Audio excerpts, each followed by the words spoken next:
বন্ধুরা, আজকে আবার আমি এসে গেছি অনেক দিন বাদে একটা ঘটনা নিয়ে। কিছু সমস্যার জন্য আমি এতদিন দিতে পারিনি। তো আজকে যে ঘটনাটা আপনাদের সাথে আমি শেয়ার করব, সেটা একজন আমাকে পাঠিয়েছে, যার নাম আমি আজকে নেব না বা জায়গার নামও উল্লেখ করব না, তার বারণের জন্য। তো যেই দিদি এই ঘটনাটা আজকে আমাকে শেয়ার করেছে, কি হয় না, আমরা অনেক সময় কিন্তু এটা আমরা বর্তমান যুগে বা তার অনেক আগে থেকেও হয়তো চাকরির সূত্রে অন্য শহরে যাই, নিজেদের একটা সেটেলদের দরকার হয়, সেক্ষেত্রে ঘর ভাড়া নিই। আর সেখানে সব থেকে যেটা আমাদের কাছে ম্যাটার করে, যে কম বাজেটে যদি একটু ভালো ঘর পাওয়া যায় বা একটু ভালো একটা কোনো অ্যাড্রেস বা যেখানে আমরা থাকবো আর কি, সেরকম একটা ভালো জায়গা যদি আমরা পাই। কিন্তু কি হয় না, অনেক সময় আমরা অনেক ক্ষেত্রে খোঁজ খবর না নিয়ে কম বাজেটে একটু ভালো থাকার জায়গা পেলেই কিন্তু চলে যাই। আর সেখানে কিন্তু অনেক সময় আমাদের জন্য বিভিন্ন রকম ভয়াবহ সব বিপদ অপেক্ষা করে থাকে। তো আজকের ঘটনাটাও ঠিক সেরকমই একটা ঘটনা। এটি এই যে দিদি আমাকে পাঠিয়েছে, সেই দিদিও কিন্তু কাজের সূত্রেই অন্য একটা শহরে গিয়েছিল, এবং সেই ঘটনার কথা মনে করলে আজও সে ভয় কেঁপে ওঠে। তো আমারও মনে হয় সেই ঘটনা আপনাদের সবার সাথে শেয়ার করা উচিত, কারণ অনেকেই হয়তো আজকের দিনে অন্য জায়গায় শিফট করেন, রিলোকেট করেন, তার জন্য তাদেরও হয়তো একটা শেল্টারের দরকার পড়ে। তো আজকের ঘটনাটা অবশ্যই মন দিয়ে শুনবেন। খুব সুন্দর একটা ঘটনা, বাট খুব ভয়ঙ্কর একটা ঘটনা। আর ভালো লাগলে অবশ্যই কমেন্ট করে জানাবেন। তো নমস্কার বন্ধুরা, গল্পঘর বাংলা চ্যানেলে আপনাদের সকলকে স্বাগত। আমরা ছোট থেকেই বিভিন্ন ঘটনা শুনে বড় হয়ে উঠি, ঠিক সেরকমই কিছু ঘটনা কিন্তু গল্প আকারে আমি তোমাদের সামনে তুলে ধরি এই চ্যানেলে। আর এই চ্যানেলে আমি শেয়ার করি বিভিন্ন ধরনের ঐশ্বরিক আধ্যাত্মিক ঘটনা বা অনেক রকম ভয়ের এবং অলৌকিক ঘটনা, বা অনেক ক্ষেত্রে অনেক মজারও ঘটনা, যা আমাদের জীবনের বিভিন্ন ধরনের গুরুত্বপূর্ণ শিক্ষা দিয়ে যায়। তো চলুন শুরু করা যাক আজকের ঘটনা। তো যে দিদি আমাকে আজকে এই ঘটনাটা শেয়ার করেছে, তাকে আমি ঋতুদি বলেই সম্বোধন করছি। তো ওই ঋতুদি থাকতো একটি মফস্বল ধরনের জায়গায়, এবং সে ভালোই পড়াশোনা করার পরে সে চাকরির সুযোগের অপেক্ষায় চেষ্টা করছিল, অনেক জায়গায় ইন্টারভিউ দিয়েছিল। তো তারপরে সে একটা ভালো চাকরি একটা অন্য শহরে পেয়ে যায়। এবার সেই শহরে যখনই সে চাকরি পেয়ে গেল এবং বাড়ির লোককে জানালো আর কি, তো তাদের বাড়ির লোকও খুশি, এবং ঋতুদি তখন ঠিক করলো যে এবার আমি শিফট করব। এবার শিফট করলেই তো হলো না, চাকরি যেখান থেকে করবে সেখানে প্রথমেই হচ্ছে জায়গার খুব দরকার, একটা প্রপার সেফটি বাসস্থান, যেখানে কিনা সে থেকে চাকরিটাকে কন্টিনিউ করতে পারবে। তো সেই দিদি ফাইনালি শিফট করলো একটা শহরে, এবং একটা জায়গায় আশ্রয় অবশ্যই সে নিয়েছিল কিছু মানুষের সাথে থাকতো আর কি। তো তাদের সাথে থাকতে থাকতেই দিদি ডিসাইড করেছিল যে তার একটু প্রিভেসি দরকার, যেহেতু দিদির কাজটা খুব গুরুত্বপূর্ণ, অনেক সময় তাকে বাড়িতেও বসে অনেক ধরনের কাজ করতে হতো। এবার তার পছন্দ মতন ভাড়া বাড়ি কিন্তু দিদি এক সপ্তাহ ধরে খুঁজে পাচ্ছিল না। এবার পাচ্ছিল না যে তা নয়, অনেক জায়গায় একটা অফিস পাড়ায় ভাড়া দিলে যা হয়, কখনো ভাড়া খুব বেশি, আবার কোথাও যেহেতু দিদি একজন একা মেয়ে ছিল, তো মালিক একা একটা মেয়েকে বাড়ি ভাড়া দিতে চাইছিল না। এইভাবে চলছে। এবার দিদি তখন অনেকের সাথেই কথা বলতো। এবার সেই শহরে যে দিদির খুব চেনা পরিচিত ছিল তা কিন্তু নয়। তো এইভাবেই দিদি অফিসের বিভিন্ন কলিগের সাথে কথা বলে, তারাও অনেকের সাথে কথা বলে। এই নাম করে একদিন রাত্রির দিকে দিদির নাম্বারে হঠাৎই একজনের ফোন এলো, যিনি আর কি ব্রোকার টাইপের একজন, হয়তো কোনো জায়গা থেকে দিদির নাম্বারটা পেয়ে সে বলল যে দেখুন, আমি ঋতুদিকে বললাম যে আমি শুনেছি আপনার একজন পরিচিতের থেকে, আপনি কি বাড়ি ভাড়া খুঁজছেন? তো তখন দিদি বলল হ্যাঁ, আমার খুব প্রয়োজন। তো তখন উনি বললেন যে দেখুন, একটা বাড়ি আছে, তার ভাড়াটাও বেশ কম, কিন্তু জায়গাটা হয়তো একটু নির্জন, আপনার অফিস থেকে কাছে, খুব বেশি দূরে না, কিন্তু ওই জায়গাটা হয়তো অতটা জনবসতিটা একটু কম, বাকি সব কিন্তু খুবই ভালো। তো দিদি তো বেশ খুশি হলো। তখন দিদি বলল যে ভাড়া কত? এবার যে ভাড়াটা দিদিকে বলল, এতদিন ধরে দিদি যে ভাড়া চেয়েছিল তার থেকে সেটা অনেক কম, এবং দিদির জন্য তো খুবই মানে অ্যাফোর্ডেবল ছিল। বাট দিদি একটু অবাক হলো যে যেখানে এত লোক বাড়ি ভাড়া দিতে চাইছে না, এত সমস্যা হচ্ছে, সেখানে ওইরকম একটা নির্জন জায়গা আপনি যেখানে বলছেন কেন এত কম ভাড়া। তো দালাল একটুখানি বললো যে আসলে একটু নির্জন জায়গা তো লোকজন অনেকেই নিতে চায় না, কিন্তু সেরকম কোনো ঝামেলা নেই, বেশ বড় বাড়ি, তার একতলায় আপনি থাকবেন, দোতলায় একজন বৃদ্ধা মহিলা থাকে, তারই বাড়ি সে আর কি, তার যে খুব টাকা পয়সার অভাব সেরকম নয়। তো উনি শুধু একজন মানুষ থাকলে ওনার একটু সঙ্গ হয় এই আর কি। তো দিদি তো খুব খুশি। পরের দিন দিদি অফিস থেকে ছুটি নিয়ে ওই বাড়ি দেখতে গেল, মানে ছুটি নিয়ে না আর কি, বাড়িটা দেখে উনি অফিসে যাবেন, তো গেল নির্দিষ্ট অ্যাড্রেসে। তো যেটা দেখলো একদম মানে শহরের একটু মানে শেষ প্রান্ত বা একটুখানি, সত্যি চারপাশে খুব বাড়ি কম, কিন্তু বাড়িটা খুব সুন্দর বাড়ি এবং একটা ছিমছাম বাড়ি, সামনে হালকা একটা বাগান টাইপের আছে, উপরে হয়তো একজন বৃদ্ধাটা এসছেন, বৃদ্ধাকে দেখে বেশ ভালোই লাগলো। পুরনো হলেও কিন্তু বাড়িটা সুন্দর ছিল এবং নিচটা বেশ সুন্দর, ভাড়াও কম, থাকতেও কোনো সমস্যা নেই, দিদির বাড়িটাও পছন্দ হলো। ব্যাস বৃদ্ধার সঙ্গে যখন উনি কথা বললো, তো বৃদ্ধাকে উনি একটু মানে ভাবছিলেন দিদি যে এতটা নির্জন জায়গায় এরকমভাবে বাড়ি নেব কি নেব না, তখন হঠাৎ করে ওই বৃদ্ধা বলল যে এখানে ভাড়া কম, থাকতে সমস্যা কিসের। তো দিদি ভাবলো যে একদম ভুলো নয়, দিয়ে দিদি ওই বাড়িতে ঠিক করলো যথাসময়ে শিফট করবে এবং শিফট করেও গেল। আবার যেদিনকে উনি শিফট করলেন দেখছেন বাড়িটা খুব সুন্দর করে ওই বৃদ্ধা মহিলা পরিষ্কার পরিচ্ছন্ন করে রেখেছেন। তো দিদি সেই বৃদ্ধার সঙ্গে প্রথম দিন দেখা করলেন, তো খুব কৌতূহল নিয়ে বৃদ্ধা জিজ্ঞেস করলেন যে তুমি এই বাড়িতে কি একাই থাকবে? তো মেয়েটা বলল হ্যাঁ। তো তারপরে বৃদ্ধা একটু কিরকম মানে ওনার না বৃদ্ধাকে দেখে একটুখানি অদ্ভুতই লাগতো, মানে বৃদ্ধা একটা অদ্ভুত টাইপের একটা গাউন টাইপের পরে থাকেন উনি। তো ঠিক আছে, উনি ভাবলেন যে বয়স্ক মহিলা হয়তো এরকম হয়ে গেছে। উনি যে খুব কথা বলতেন তা না, কিন্তু মানে একটা অন্যরকম, দিদির একটু ভাইবসটা অন্যরকমই লাগতো। তো দিয়ে উনি যথারীতি সেই ঋতুদি বাড়িতে শিফট করলেন এবং শিফট করার পরে উনি থাকতে শুরু করে দিলেন।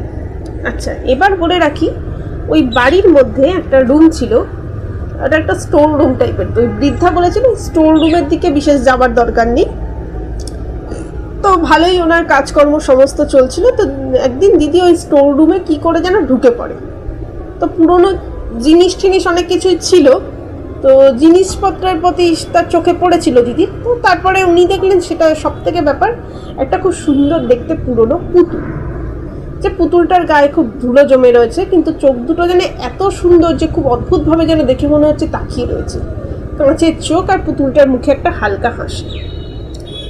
মেয়েটা ভাবলো হয়তো আগে কেউ ভাড়া থাকতো বা কেউ থাকতো যার পুতুল সে হয়তো রেখে চলে গেছে, সে কি মনে করে। আর দিদি খুব পুতুল ভালোবাসতেন, তো সে পুতুলটাকে পরিষ্কার করে নিজের ঘরের টেবিলে নিয়ে গিয়ে রেখে দিয়েছে।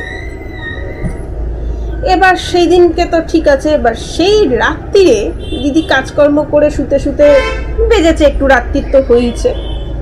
আর বলে রাখা ভালো, বৃদ্ধার সঙ্গে দিদি সেভাবে কিন্তু খুব একটা দেখা হতো না, বৃদ্ধা থাকতো উপরে, দিদি থাকতেন নিচে।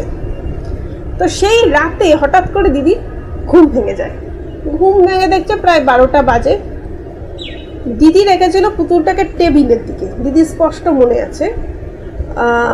আর টেবিলটাতে যেদিকে মুখ করে পুতুলটাকে রেখেছিল সেদিকে একটা দেওয়াল ছিল, কিন্তু দেখছে পুতুলটা যেন ঘুরে দিদির দিকে তাকিয়ে রয়েছে, আর পুতুলটা যেন তার দিকে তাকিয়ে রয়েছে।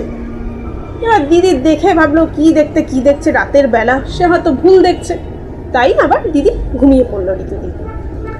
এবার পরের দিনও কাজকর্ম সেরে রাত্রিরে শুয়েছে, রাত্রিরে ঘুম হয়ে গেছে, দেখছে একই, এবং ও সেদিনকেও খুব সুন্দরভাবে রেখে দিয়েছিল। ওই ঠিক একই টাইমে দিদির ঘুম ভাঙে এবং দেখছে পুতুলটা যেন মনে হচ্ছে ওর দিকে তাকিয়ে আছে। এইভাবে পরে তৃতীয় দিন দিদি লক্ষ্য করলো পুতুলটার চোখটা যেন নড়ছে, ধীরে ধীরে যেন তাকাচ্ছে। এবার না দিদির একটু আনকানি ফিলিংস হয়েছে, দিদি বেশ এবার একটু ভয় পেয়ে গেছে যে কি হলো সমস্যাটা। এবার দিদি কি করলো, দিদি অনেককে বলেও ছিল অফিস থেকে, তো সবাই বললো যে দেখ তুই এখানে নতুন এসছিস, দরকার পড়লে পুতুলটা অন্য কোথাও সরিয়ে রাখ, আর বেশি পুতুলটা নিয়ে ঘাটাঘাটির দরকার নেই, তুই তোর মতন থাক, বা পুতুলটাকে স্টোর রুমে দিয়ে। এবার দিদি একটু কিউরিয়াস ছিল, দিদি কি মনে করে সেদিনকেও পুতুলটাকে রেখে দিয়েছে এবং দিদির মোবাইলে একটা রেকর্ডিং অন করে দিদি ঘুমিয়ে পড়েছে। সেদিনকে আর কিছুই হয়নি। এবার পরের দিন যখন সকালবেলা উঠে দিদি চেক করছে, দেখছে হ্যাঁ রেকর্ডিংয়ের টাইম অনুযায়ী 3টের দিকে পুতুলটার চোখটা ধীরে ধীরে নড়ে উঠলো, পুতুলটা ক্যামেরার দিকে তাকালো এবং ভিডিওতে একটা যেন পায়ের শব্দ শোনা গেল। তো দেখছে দিদি ঘরে আর কেউ নেই। তো দিদি সেই মুহূর্তে সেই ভিডিও রেকর্ডিংটা নিয়ে অফিসে গিয়ে সবাইকে ভেবেছিল দেখাবে। এবার অদ্ভুতভাবে দিদি যখন অফিসে গিয়ে রেকর্ডিং অন করলো সেখানে কিচ্ছু দেখা গেল না। তো দিদি এবারে একটু একটু করে ভয় লাগতে শুরু করলো। এইবার আসি আমি ওই বৃদ্ধার কথায়। আমরা প্রথমেই বলেছি বৃদ্ধা একটু অদ্ভুত ধরনের ছিল, আর ওই বাড়ির আশেপাশে খুব একটা বাড়িঘর ছিল না, আর বৃদ্ধাও খুব একটা কিন্তু মিশত না কারোর সাথে। তো এই সমস্ত ঘটনা যখন হলো তখন দিদি একদিন করলো কি, ওই বৃদ্ধা মহিলার সঙ্গে প্রথমবার দোতলায় উঠে দেখা করতে গেলেন। দোতলায় যখন দিদি উঠলেন ওনার না খুব একটা ভালো লাগলো না। যখন বৃদ্ধাকে মানে দেখছেন দোতলাটা একটা কিরকম যেন একটা ভাইবসটা অন্যরকম, সব কিছু খুব ব্ল্যাক ব্ল্যাক টাইপের ছিল। মানে নর্মাল বাড়িতে যেরকম এত কিছু কালো রং কিন্তু আমরা খুব একটা রাখি না, ওনার বাড়ির দোতলাতে সবটাই কিরকম কালো রঙের দিয়ে তৈরি, দেওয়ালটা কালো, সব কিছু কালো, আর বৃদ্ধাও সবসময় কালো রঙের ড্রেসই পরতেন। তো সেই বৃদ্ধাকে ডাকলেন, বৃদ্ধা দরজা খুলে ওকে বসতে দিল এবং বৃদ্ধা কিরকম একটা চোখ মুখ নিয়ে তাকিয়ে রয়েছে, যেন বৃদ্ধা আগে থেকেই কিছুটা আন্দাজ করতে পারছে। আর হ্যাঁ, ওই দেওয়ালগুলোতে অনেক রকমের সিম্বল দেখেছিলেন দিদি। তো যাই হোক, দিদি ওই বৃদ্ধাকে বলল সমস্ত কিছু, যে দেখুন আমি এরকম করে ফেলেছি। তো উনি শান্তভাবে সমস্ত বৃদ্ধা শুনে উনি তখন একটাই কথা বললো, দেখো এই ডলটা মানে পুতুলটা আসলে একটা মেয়ের ছিল, সেই মেয়েটাই বাড়িতে থাকতো, ছোট মেয়ে ছিল, তার খুব প্রিয় একটা খেলনা ছিল। একদিন হঠাৎই মেয়েটা মারা যায়, হয়তো তার পর থেকে এরকম অনেকে দেখেছে বা বলেছে, তো সেজন্যই পুতুলটা স্টোর রুমেই রাখা ছিল। এই হচ্ছে ব্যাপার। তো তুমি এত ভয় পেও না, ওটা স্টোর রুমে রেখে দাও। কিন্তু এই যে এত কিছু বললো, ওনার মুখে যেন একটা অদ্ভুত হাসি ছিল, যেটা মেয়েটার খুব একটা মৃতুদির আর কি ভালো লাগেনি। তো তারপরে ও আর কি করবে, ও কি করলো, ওই পুতুলটাকে স্টোর রুমে রেখে এলো, রেখে সমস্ত কিছু বন্ধ করে। এবার 2-3 দিন তো ঠিক ছিল, কিন্তু না ওই বাড়িটা এত নির্জন জায়গায়, তারপরে কেউ নেই ওখানে, আর ওপরে যে বৃদ্ধা থাকতেন মাঝে মাঝে না উনি ওপর থেকেও অনেক অদ্ভুত শব্দ শুনতে পেতেন। তো দিদির কোথাও গিয়ে ডিসাইড করে নিয়েছে যে আমার আর ভালো লাগছে না, এই বাড়িটা আমি ছেড়ে দেবো। তো দিদি আস্তে আস্তে আরও কিছু জনের সাথে কথা বললো। তো তারা সব কিছু শুনে বললো যে দেখ একটা কাজ কর, এখনকার মতন যে জায়গায় এসে ফার্স্টে দিদি আর কি যাদের সাথে উঠেছিল তারা বললো এখন এখানেই থাক, এখান থেকে আবার একটা অন্য বাসায় চলে যেত, অন্য কোনো একটা বাড়িতে ভাড়া নিয়ে নেয়। কারণ কি এই বাড়িটা কতটা ঠিক কতটা কি বৃত্তান্ত বোঝা যাচ্ছে না, আর দিদিরও খুব একটা ভালো ফিল হচ্ছিল না। দিদি ডিসাইড করলো এখান থেকে চলে যাবে। এবারে দিদি তখন ডিসাইড করে দিদি তখন বৃদ্ধাকে গিয়ে পরের দিন গিয়ে আবার জানালো যে দেখুন আমার এখানে অসুবিধা হচ্ছে একটু, আমি আমার অন্য জায়গায় চলে যাব। এইবার কিন্তু বৃদ্ধার মুখটা একটু অন্যরকম হলো, কোথাও গিয়ে যেন বৃদ্ধা এই জিনিসটা ভালোভাবে নিলেন না। তো যাই হোক, দিদি তারপরে সেই রাতে ঘুমোতে গেছে, ঘুমোতে গিয়ে ঘুমিয়ে পড়েওছে, হঠাৎই দিদির ঘুমটা ভেঙে যায়। দেখছে ঘরটা খুব ঠান্ডা হয়ে রয়েছে, সে তো সঙ্গে সঙ্গে চোখ খুললো, কারণ দিদি জানে যে ওটা এমন কিছু শীতকাল ছিল না যে ঘর ঠান্ডা হবে, আর ঘরে কোনো এসি বা কোনো কিছু কিন্তু চলছিল না। দিদি চোখ খুলে ওনার যেন মনে হলো কেউ ওনার ঘরের বাইরে একটা ডাইনিং মতন রয়েছে, মানে একটা ড্রয়িংয়ে কেউ চলাফেরা করছে। উনি আস্তে আস্তে উঠে ওই ড্রয়িং রুমের দিকে গেছে, গিয়ে যা দেখলো তাতে কিন্তু তার শরীর বেশ জমে গেছে, মানে ভয় আর কি। দেখছে ঘরের কোণে হঠাৎই সেই বৃদ্ধা মহিলা দাঁড়িয়ে আছে, একটা কালো রঙের গাউন মতো পরে, এবং তার চোখ মুখ পুরো একটা বেশ ভয়াবহ ভয়ঙ্কর চেহারা, এবং মুখে না একটা অদ্ভুত মন্ত্র পড়ছে, আর ওর দিকে তাকিয়ে অদ্ভুতভাবে হাসছে। দিদি তো প্রচণ্ড ভয় পেয়ে গেছে, বলছে এ কি, আপনি এখানে কখন এলেন, কিভাবে এলেন? বৃদ্ধা বলছে আমার বাড়ি আমি যে কোনো সময় আসতে পারি, কিন্তু তোমার এখান থেকে যাওয়া কিন্তু হবে না। তখন আর একটা কথা, বৃদ্ধা সামনে ওই পুতুলটাও কোথা থেকে যেন বৃদ্ধা নিয়ে এসছে, পুতুলটাও বসে রয়েছে, দিয়ে বৃদ্ধা ওখানে দাঁড়িয়ে রয়েছে, অদ্ভুত মন্ত্র পড়ছে, আর পুতুলটাকে দিয়ে বৃদ্ধা ওকে হঠাৎ করেই বলছে যে একটা কথা তুমি বোধহয় জানো না, যে এই যে পুতুলটা কোনো সাধারণ পুতুল নয়, এই পুতুলের মধ্যে ওই যে ছোট মেয়ের আত্মাকে আমি বন্দি করেছিলাম, এবং তোমাকেও আর একটা পুতুলের মধ্যে বন্দি করার সময় চলে এসেছি। আসলে যেটা হচ্ছে, সেই বৃদ্ধা কোনো সাধারণ মানুষই ছিল না, তিনি উইচক্রাফট করতেন বা ব্ল্যাক ম্যাজিক টাইপ কিছু করতেন। ওনার কোনো সাধনার জন্য উনি এই সমস্ত মেয়েদেরকে মেরে শক্তি নেবেন, এরকম একটা ব্যাপার ছিল। সেটা আর কি সেই দিদির ওপরেও হয়তো সে করতে চেয়েছিল। এবার আমরা তো অনেক সময় এ সমস্ত বিশ্বাসও করি না, এবার কার মধ্যে যে কোন ক্ষমতা লুকিয়ে থাকে কেউ জানে না। তো যাই হোক, আর অদ্ভুতভাবে এই বাড়ির আশেপাশেও যে কেউ খুব ছিল তাও কিন্তু না। তো এই ছিল বৃদ্ধার কথা। এবার দিদি তো ভয় পেয়ে গেছে, আর ওই বাড়িটা ইচ্ছা করেই উনি ওরকম জায়গায় রেখেছেন যাতে কেউ বাধা না দেয় বা কেউ কিছু বুঝতে না পারে। এবার বৃদ্ধা আস্তে আস্তে ওই দিদির দিকে আসতে শুরু করলো। দিদি তো কি করবে কিছু বুঝতে পারছে না, ঠাকুরকে ডাকছে, ভগবানকে স্মরণ করছে, করতে করতে হঠাৎই দেখছে যে ওই যে পুতুলটা ওটা কাঁপতে শুরু করেছে। পুতুলটা যখন কাঁপতে শুরু করেছে, ওনার মনে হচ্ছে যেন কিছু একটা হচ্ছে, অদ্ভুত কিছু হতে শুরু করলো। বাতিটা হঠাৎ করে ঘরের বাতি নিভে গেল, অলমোস্ট দরজাগুলো মানে খোলা বন্ধ এরকম হচ্ছে। বৃদ্ধা চিৎকার করতে শুরু করছে, শান্ত হও শান্ত হও। কিন্তু পুতুলটার ভেতরে আত্মা বোধহয় নয় বন্দি থাকতে চাইছিল না বা কিছু একটা হচ্ছিল, মানে বেশ একটা অদ্ভুত জামাডোলের মধ্যে দিয়ে পড়েছিল। ওই রাতে একটা বিশৃঙ্খলা সৃষ্টি হয়েছিল। তখন দিদি আর কি করলো, সেই মুহূর্তে যেটুকু যা জিনিসপত্র ছিল হাতের কাছে ছিল, মোবাইল নিয়ে একটা ব্যাগ প্যাক করাই ছিল, দিদি যেহেতু চলে যাবে বলে ডিসাইড করেছিল, সেইগুলো নিয়ে দিদি কোনো রকমে সেগুলো সমস্ত ভাগ্যক্রমে দিদি ডাইনিংয়েই রেখেছিল, যে আস্তে আস্তে চলে গেলে এগুলো নিয়ে চলে যাবে। সেগুলো যেটুকু হাতের কাছে পেয়েছে, সেই সুযোগে দিদি সেই রাতে সোজা দরজা খুলে বাইরে বেরিয়ে চলে এসছে। এসে ওই রাতেই বেশ খানিকটা যাওয়ার পর কিছু বন্ধুকে ফোন করে, এবং তারপরে ওই আস্তে আস্তে কোনো রকমে ওই রাতটা, মানে খুব বেশি রাত হয়তো ছিল না, ওই রাস্তা দিয়ে সোজা চলে এসে কত দূর গেছিল মনে নেই, একটা গাড়িতে একজন দেখতে পেয়েছিল, একজন কেউ গাড়ি নিয়ে আসছে, তো ভগবানের আশীর্বাদে সেই গাড়িতে উঠে বা ট্যাক্সি কিছু একটা হয়তো পেয়েছিল, সেখান থেকে সোজা তার বন্ধুদের আস্তানায় চলে যায়। তো তারপর থেকে তো সেই দিদি আর কখনোই সেই বাড়িতে যায়নি। আর পরে শুনেছিল ওই দালালটাও যে কিনা ওই বৃদ্ধারই কেউ হবে, হয়তো ওকে দিয়েই হয়তো বৃদ্ধা কাজ করায়। তো দিদি যেটা আমাকে লাস্টে বলেছে, যে সেই বৃদ্ধার কি হয়েছিল সেটাও দিদি জানে না, আদৌ সেই বৃদ্ধার কোনো মানসিক সমস্যা ছিল কিনা বা পুতুলটারই বা কী রহস্য ছিল, কিছুই দিদির কাছে পরিষ্কার নয়। কিন্তু দিদির এটা মনে হয়েছিল যে বৃদ্ধা হয়তো কোনো ব্ল্যাক ম্যাজিক করে বা হয়তো কোনো অসুবিধা রয়েছে।